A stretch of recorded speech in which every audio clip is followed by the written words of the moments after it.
మీ ఎలాంటి వ్యాపార ప్రకటనలకైనా వెంటనే మా ఛానల్ సంప్రదించండి. అందరికీ నమస్కారం. నేను శిరీష. ఈరోజు మనతో పాటు ఉన్నారు ప్రముఖ ఆధ్యాత్మికవేత్త శ్రీ నిత్య విద్యానంద భారతి స్వామి గారు. గురువు గారు ముఖ్యంగా ఈరోజు పాచికల ద్వారా, గవ్వల ద్వారా మన జీవితాన్ని, అంటే మన ఈ డిసెంబర్ మాసంలో ముఖ్యంగా మీనరాశి వారికి ఎలా ఉండబోతుందో తెలియజేస్తారు. అలాగే మీకు వ్యక్తిగతంగా మీనరాశి వారికి ఏదన్నా ప్రాబ్లమ్స్ ఉంటే ఈ వీడియో చూస్తున్నట్టయితే మీ జాతకాన్ని కామెంట్ రూపంలో మాకు తెలియజేస్తే నెక్స్ట్ కార్యక్రమంలో మీకున్న ప్రాబ్లమ్స్ గురించి గురుగారు తెలియజేస్తారు. ముందుగా ఇప్పుడు గురుగారితో మాట్లాడదాం. గురుగారు నమస్కారం. నమస్కారం. గురుగారు, ముఖ్యంగా అసలు ఈ డిసెంబర్ మాసంలో మీనరాశి వారికి ఎలా ఉండబోతుంది, అలాగే ఈ పాచికల ద్వారా, ఈ గవ్వల ద్వారా మన ఈ మాసం అంతా ఫలితాన్ని ఎలా తెలియజేస్తారు? తప్పనిసరిగా తల్లి, భూత భవిష్యత్ వర్తమాన కాలాల్ని ప్రాచుర్యం చెందినటువంటి నాటి కాలం నుంచి కూడా మన ధర్మంలో అన్నీ ఉన్నాయి. ఇందులో అత్యంత ప్రాచుర్యం చెందినటువంటి విద్యల్లో ఈ పాచికలు ఒకటి, గవ్వలకు సంబంధించినటువంటి విధానాలు. వీటి ద్వారా ఎవరికైనా ఇప్పటికిప్పుడు ఏం జరగబోతుంది, శత్రుదాడి దగ్గర నుంచి యోగం భోగం దగ్గర నుంచి ప్రతి ఒక్కటి తెలుసుకోవచ్చు. వీటిని మనం అంచనా వేసుకుంటూ మనం తీసుకోవాల్సిన జాగ్రత్తలు పాటిస్తే ప్రతి ఒక్కరి జీవితం కూడా చాలా బాగుంటుందని చెప్పచ్చు.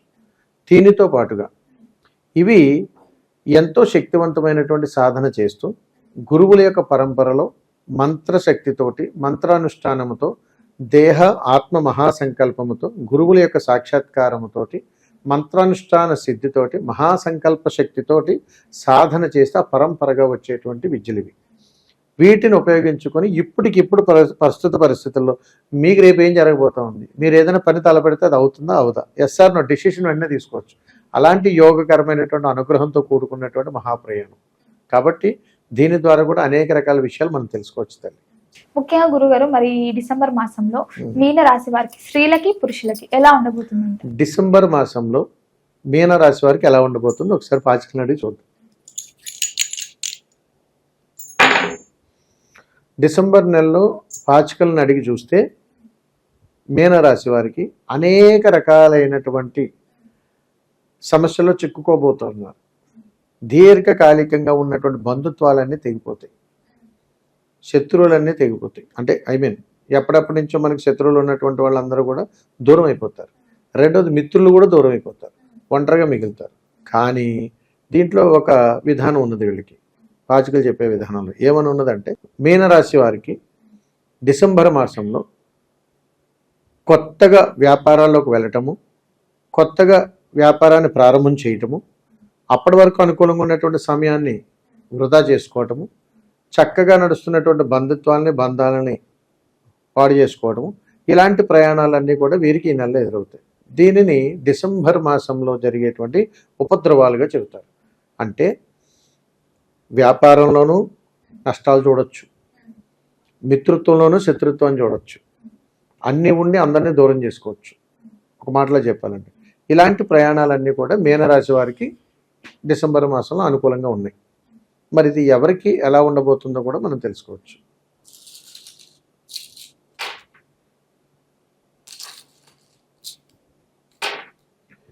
స్త్రీ పురుషులు ఇద్దరిలో చూసుకుంటే మీనరాశిలో జన్మించినటువంటి వాళ్ళు డిసెంబర్ మాసంలో మహిళలకే ఎక్కువగా ఇబ్బందులు ఉన్నాయి. కాబట్టి మహిళలు తీసుకునేటువంటి నిర్ణయాలు కానీ, మహిళలు చేసేటువంటి ప్రయాణాలు కానీ ఇవన్నీ కూడా తప్పుదారి పట్టేటువంటి అవకాశాలు ఎక్కువగా ఉంటాయి. అందుకని వీళ్ళు ఉద్యోగాలు చేసినా, వ్యాపారాలు చేసినా, లేకపోతే ఇంకోటి ఇతరితరాలు చేసినా, ఏ రంగంలో ఉన్నా కానీ ఖచ్చితంగా వాళ్ళు ఉన్న రంగం నుంచి దూరం అవుతారు. మళ్ళీ పూర్వ వైభవాలన్నీ వస్తుంటాయి. అంటే పాత పరిచయాలు, పాత శత్రువులు అందరినీ మళ్ళీ కొని తెచ్చుకుంటుంటారు వీళ్ళు. అలాంటి ప్రయాణానికి వెళ్ళిపోతారు.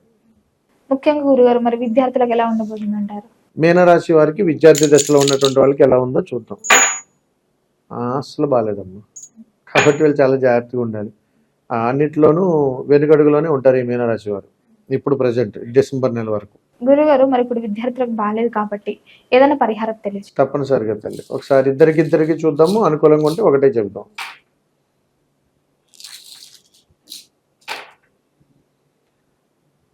ఇద్దరికి విడివిడిగా వచ్చాయి. అబ్బాయిలకు మీనరాశి వారికి డిసెంబర్ మాసంలో విద్యార్థులకు అంత ఆశాజనకంగా లేదు కాబట్టి మీరు గృహమునందు నుంచి, ఇంట్లోంచి ఏదైనా ఒక తీయటి పానీయం, తాగేటువంటి తీయటి పానీయాన్ని సిద్ధం చేసుకుని దాన్ని పక్షులకు పెట్టే ప్రయత్నం చేయండి. రెండోది, మహిళలు అంటే శ్రీమూర్తులు ఎవరైతే విద్యార్థులు ఉన్నారో వీళ్ళు గృహంలో తయారు చేసినటువంటి పదార్థం ఏదైనా కానీ, తీయటి పదార్థం, దాన్ని తీసుకొని వీరికి దగ్గరలో ఉన్నటువంటి ఎక్కడైనా కానీ చెట్లు పుట్లు ఉన్నటువంటి ప్రదేశంలో అక్కడ కూడా పక్షులకు పెట్టేటువంటి ప్రయత్నం చేయాలి. లేదు వీళ్ళ ఇంటిపైన ఎక్కడైనా టెర్రస్ పైన పక్షులు వస్తే అక్కడైనా పెట్టచ్చు. అలా చేయడం ద్వారా ఇద్దరికీ కూడా కాస్త అనుకూలమైనటువంటి పీరియడ్గా చెప్పొచ్చు. సో మీనరాశి వారికి కాస్త ఇబ్బందులు ఉన్న విద్యార్థులుగా చెప్పొచ్చు. ముఖ్యంగా గురుగారు మరి ఉద్యోగ వ్యవస్థలో ఉన్న వారికి ఎలా ఉండబోతుందంటారు? ఉద్యోగం ప్రయత్నం చేస్తున్నటువంటి వాళ్ళకి, ఉద్యోగంలో ఉన్నటువంటి వాళ్ళకి, ఈ మీనరాశి వాళ్ళకి ఎలా ఉంది ఇప్పుడు చూద్దాం. మళ్ళీ ఇబ్బందులు వస్తున్నాయి. మీనరాశి వారికి డిసెంబర్ మాసంలో ఉద్యోగాలు ఖచ్చితంగా మారిపోతారు. ఎక్కువగా మారే అవకాశాలు 99% మారుతారు. సొంత నిర్ణయాలు, సొంత ప్రయాణాలు, కొత్త కొత్త పరిచయాలు, ఉన్నదాన్ని అవకాశాలు పోవడాలు, వీళ్ళ ప్రయత్నం ఏమి ఉండదు, వీళ్ళ ప్రమేయం ఏమి ఉండదు. ఇవన్నీ కూడా యోగం ప్రకారం అన్ని జరుగుతాయి. ఇవన్నీ ఫేస్ చేయాల్సిందే. మరి దీనికి ఏదైనా పరిష్కార మార్గాలు చెప్పే ముందు, కొత్తగా ఉద్యోగ ప్రయత్నాలు చేస్తున్నటువంటి వాళ్ళకి ఏదైనా ఫలిస్తుందా? కొత్త వాళ్ళకి ఫలిస్తుంది. వాళ్ళు ఏదైనా కొత్తగా జాబ్ ప్రయత్నం చేస్తున్న వాళ్ళు కూడా సక్సెస్ అవుతారు. ఉన్నటువంటి వాళ్ళు పోగొట్టుకుంటారు. మరి దీనికి ఏదైనా పరిష్కార మార్గం ఉన్నదా అనేటువంటిది అది కూడా చూద్దాం. దీనికి పరిష్కార మార్గం లేదు. కాబట్టి ఈ నెలంతా కూడా వీరి ఈ యొక్క విధానాన్ని మోయాల్సిందే అని చెప్తామన్నమాట. అలాగే గురుగారు ఎవరికైతే వివాహం జరగలేదు, వివాహ ప్రయత్నాలు చేస్తున్నారు, వారికి ఈ మాసం ఎలా ఉంటుంది? మీనరాశి వారికి కళ్యాణ గడియల గురించి మాట్లాడుతుంది. అసలు అవకాశం ఉన్నదా లేదా ముందు మొట్టమొదటిగా తెలుసుకోవాలి. బ్రహ్మాండమైనటువంటి అవకాశాలు ఉన్నాయి. మీనరాశిలో ఉన్నటువంటి కళ్యాణాలకు అవకాశాలు ఉన్నాయి. ద్వితీయ వివాహం చేసుకునే వాళ్ళకి అవకాశాలు ఉన్నాయి. తృతీయ వివాహం చేసుకునే వాళ్ళకి అవకాశాలు ఉన్నాయి. ఎప్పటి నుంచో కళ్యాణం జరగట్లేదు అనేటువంటి వాళ్ళకి చూసుకునే వాళ్ళకి అవకాశాలు ఉన్నాయి. కొత్తగా ప్రయత్నం చేసిన వాళ్ళకి అవకాశాలు ఉంటాయి. ఏ రకం చూసినా బాగుంది, ఇబ్బంది లేదు. అలాగే గురుగారు వివాహం జరిగి సంతానం కోసం ఎదురు చూసే వారికి ఎలా ఉందంటారు? మీనరాశిలో సంతానం కోసం ఎలా ఉండదు చూద్దాం. మీనరాశిలో సంతాన యోగం అనేటువంటిది ఇది కూడా యోగకారకంగానే ఉంది. అయితే పుట్టినటువంటి బిడ్డలు వారు కాస్త జాగ్రత్తగా ఉండాలి. అంటే మీనరాశిలో జన్మించినటువంటి కుటుంబాలు ఏమైతే ఉన్నాయో వారి బిడ్డలకి కాస్త అనారోగ్య సమస్యలు వస్తాయి. వారికి ఏదైనా పరిహారం తప్పనిసరిగా తల్లి. అది ఏ పరిష్కార మార్గాలు ఉన్నాయి కూడా చూద్దాం. ఒకటే పరిష్కార మార్గం ఉంది తల్లి.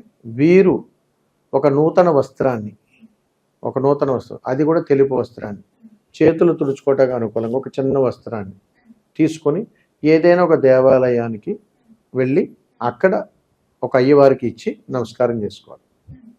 అలా కానీ వాళ్ళు చేయగలిగితే కాస్త అనుకూలమైనటువంటి ఫలితాలు ఉండి అనారోగ్య సమస్యలు లేకుండా ఉంటాయి. గురుగారు ముఖ్యంగా మరి రాజకీయ రంగంలో ఉన్న వారికి ఈ మాసం అంతా ఎలా ఉండబోతుంది అంటారు? మీనరాశి వారికి రాజకీయ రంగం ఎలా ఉండబోతా ఉంది డిసెంబర్ నెలంతా కూడా అనేటువంటి విషయానికి వస్తే పాచికలు బ్రహ్మాండంగా చెబుతున్నాయి. మీనరాశిలో జన్మించినటువంటి వాళ్ళు రాజకీయ పరంగా చాలా బాగుంటారు.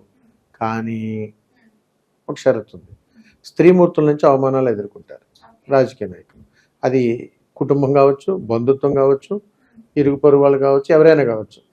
ఒక ఆడవారి ద్వారా ఒక ఉపద్రవాలు పంచి ఉన్నాయి పురుషులకి, ఇది ఖచ్చితంగా. అదే స్త్రీమూర్తులకి అయితే పురుషుల నుంచి పంచి ఉంటుంది. ఇది మీనరాశి వారికి డిసెంబర్ నెలలో జరగబోయేటువంటి చిన్న ఉపద్రవాలుగా చెప్తారు. మరి దీనికి ఏదైనా పరిష్కార మార్గాలు ఉన్నాయో లేదో చూద్దాం.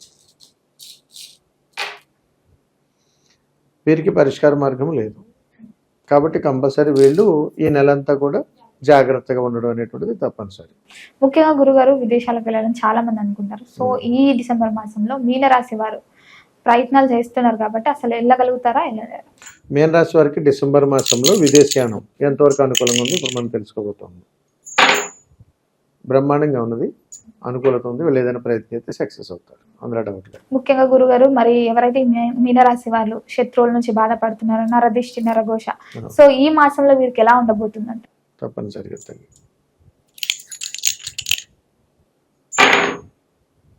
వీరికి ముఖ్యంగా అయిన వాళ్ళే శత్రువులు తల్లి.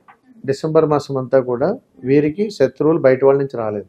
బాగా క్లోజ్గా ఉన్న స్నేహితులు, వీరితో కలిసి పనిచేసిన వాళ్ళు, వీళ్ళతో పాటు ఉన్నవాళ్ళు, వీళ్ళ బంధువులు ఉన్నవాళ్ళు, వీళ్ళ గురించి బాగా విషయాలనే తెలిసిన వాళ్ళు, వాళ్ళే శత్రువులు అవుతున్నారు ఈ నెలంతా కూడా. సో దానివల్ల ఏంటంటే వీరు చేసుకోవాల్సిన పరిష్కార మార్గాలు కొన్ని ఉంటాయి, అవి తెలియజేస్తాను బ్రహ్మాండంగా. వీరు డిసెంబర్ మాసంలో మీనరాశి వారు ఈ శత్రు బాధల నుంచి బయటపడడం కోసం ప్రతిరోజు కూడా అన్ని నీళ్లు, అంటే ఒక చెంబుతో నీళ్లు తీసుకొని తులసమ్మకు వేయడం అలవాటు చేసుకోవాలి. అది సాయంకాలం పూట ప్రతినిత్యం. అలా చేయగలిగితే కాస్త ఉపశమనం. నీకు ఏదో శత్రుత్వాన్ని పొంచి పెడదాము, నేను ఏదో చేసేద్దాం అనుకున్న వాళ్ళు ఆగుతారు అక్కడితో. అందుకని ఎప్పుడైనా సరే ఎదుటి వాళ్ళు మన గురించి ఎక్కువగా నానుడిగా మాట్లాడటము నరదృష్టి అవుతుంది. అది తల్లి అలాంటి సమస్యల నుంచి కూడా బయటపడవచ్చు. గురుగారు, మొత్తం మీద ఈ డిసెంబర్ మాసంలో మీనరాశి వారికి ఎలా ఉండబోతుంది, ఎలాంటి జాగ్రత్తలు తీసుకోవాలి, ఏ దైవాన్ని పూజించాలని పాచికల ద్వారా, గవ్వల ద్వారా తెలియజేసినందుకు ధన్యవాదాలు. శుభం తల్లి, నమస్కారం.